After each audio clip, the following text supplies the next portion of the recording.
नमस्कार दोस्तों, यूआईएस एकेडमी के प्लेटफॉर्म पे मैं फिर से आप सभी का एक बार स्वागत करता हूं। इंडियन हिस्ट्री के लिस्टिंग सीरीज को आगे बढ़ाते हुए आज हम चर्चा करेंगे वैदिक साहित्य एवं वहां से उत्पत्ति हुई फिलॉसफीज या दर्शन के बारे में।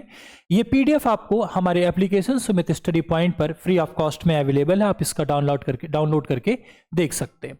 वैदिक साहित्य की यदि बात की जाए तो वेदांगों के बारे में सबसे पहले हमें जानकारी प्राप्त होती है, जिसमें शिक्षा, कल्प, निरुक्त, व्याकरण, छंद एवं ज्योतिष सबसे पहले हमें दिखाई पड़ते हैं।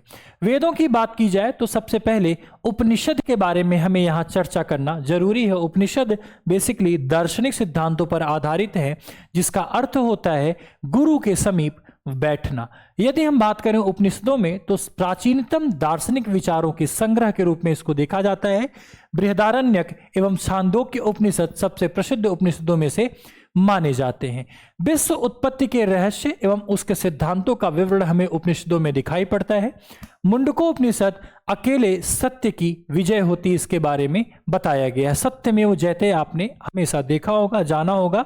भारत सरकार के एम्बलम में भी नीचे आपको लिखा हुआ दिखाई पड़ता है। मैत्रायणी उपनिषद हमें त्रिमूर्ति सिद्धांत के बारे में जानकारी बताती है, जिसमें ब्रह्मा, विष्णु और शिव की कहानी के बारे में जानने को मिलता है। यदि हम बात करते हैं आरण्यक या ब्राह्मण उपनिषद की, ब्राह्मणों की, तो इसमें हमें दिखाई पड़ेगा वेदों के आरण्यक तथा ब्राह्मण ग्रंथ होते हैं जो वानप्रस्थ जंगल में लिखे गए हैं। रहस्यवाद आरण्यक ग्रंथों का केंद्रीय विषय रहा है, जिसको हम कहते हैं mysticism is the central theme of the Aranyaka text.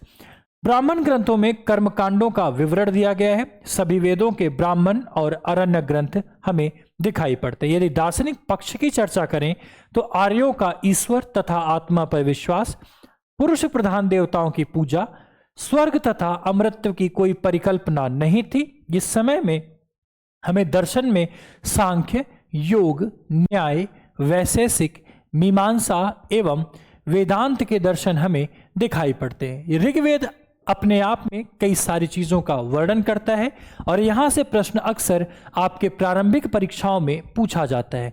Indra को समस्त संसार के स्वामी के रूप में हम जानते हैं। यदि देखा जाए तो गौ शब्द का प्रयोग 176 बार, कृषि शब्द का प्रयोग 24 बार और 10वें मंडल, इसमें 10 मंडल आपको दिखाई पड़ेंगे, 1028 सूक्त और कुल 10,552 ऋचाएं हमें यहाँ दिखाई पड़ती हैं। ऋग्वेद का उच्चारण करने वाला जो पुरोहित होता है उसे होता के नाम से हम जानते हैं। ऋग्वेद में देवताओं की स्तुति का एक संग्रह हमें दिखाई देता है। यदि आगे हम यजुर्वेद की बात करते हैं, यजुर्वेद के पुरोहित को अथर्वयु कहा जाता है। यजुर्वेद की 2 शाखाएं कृष्ण और शुक्ल पक्ष हैं। शतपथ ब्राह्मण यजुर्वेद का ब्राह्मण है। लौह के लिए अयस शब्द का प्रयोग किया गया है। इसे गद्यात्मक एवं पद्यात्मक दोनों फॉर्म में पढ़ा जा सकता है। सामवेद जो पूरी तरीके से तो नहीं लेकिन ऋग्वेद से प्रभावित इसको माना जाता है। इसमें कुल 1875 ऋचाएं दी गई हैं। उच्चारण करने वाला पुरोहित जो होता है उसे उद्गाता के नाम से जानते हैं, जबकि इसमें संगीत के बारे में भी हमें चर्चा मिलती है। सामवेद की प्रमुख शाखाएं कौथुमीय, राणायनीय, जैमिनीय के रूप में हम देखते हैं। अथर्ववेद जिसे तंत्र मंत्र, टोने टोटके से संबंधित माना जाता है, उसमें हमें 20 कांड, 731 सूक्त, 5967 मंत्र दिखाई पड़ते हैं, जिसमें ऋग्वेद से लगभग 1200 मंत्रों को यहाँ उद्धृत किया गया है। आयुर्वेद का प्रथम उल्लेख हमें अथर्ववेद में ही दिखाई पड़ता है।